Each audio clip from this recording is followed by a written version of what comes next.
राधे राधे। बोलो विष्णु लक्ष्मी की जय। आज हम कार्तिक महात्म का 19वां अध्याय सुनेंगे।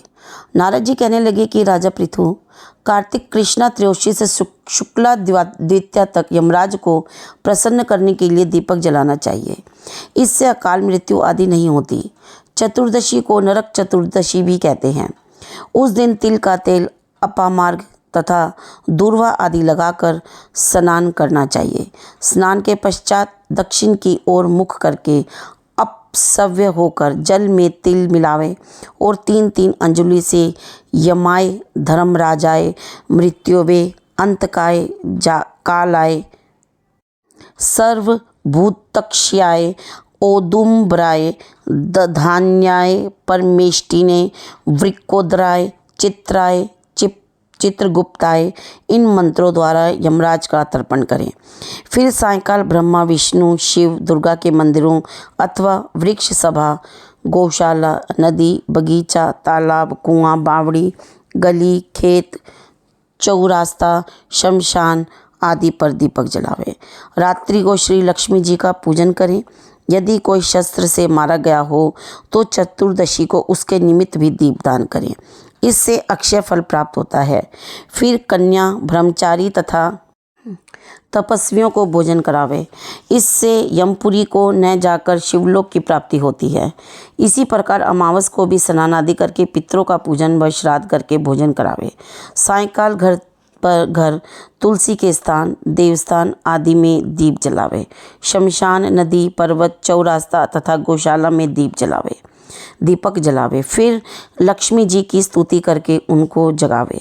जिस प्रकार पतिव्रता स्त्री अपने पति से पहले जागती है, उसी प्रकार लक्ष्मी जी भी भगवान से 12 दिन पहले जागती रहती है। अमावस्या को दिन में बालक, वृद्ध तथा रोगियों को छोड़ अन्य कोई भोजन न करे। सायंकाल में लक्ष्मी जी का पूजन करके तब स्वयं भोजन करें। घर को फूलमाला आदि से सजाकर रात्रि को सारे घर में दीपमाला करें। घर के सभी स्त्री पुरुष नवीन वस्त्र धारण करें और समस्त रात्रि नृत्य, गीत आदि हर्षोल्लास से बितावें। रात्रि भर दीपक जलना चाहिए।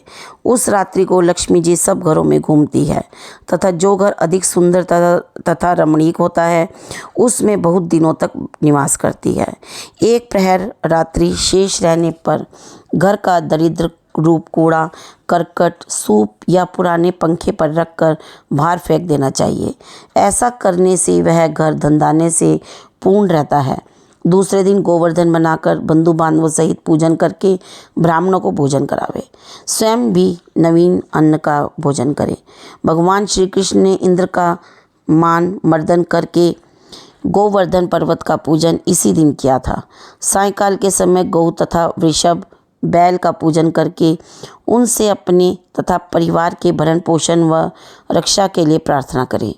बलि और उसकी पत्नी विंध्यावली की मूर्ति बनाकर सायंकाल के समय पूजन करके दान आदि की क्रिया करने वाला परिवार सदा सुखी रहता है। इस प्रकार कार्तिक महात्म का 19वां अध्याय समाप्त हुआ। बोलो विष्णु लक्ष्मी की जय। आप मेरे चैनल को लाइक, शेयर, सब्सक्राइब जरूर कीजिए और बेल वाला बटन दबा दें ताकि आपको आगे आने वाला अध्याय जल्द ही मिल जाए। राधे राधे।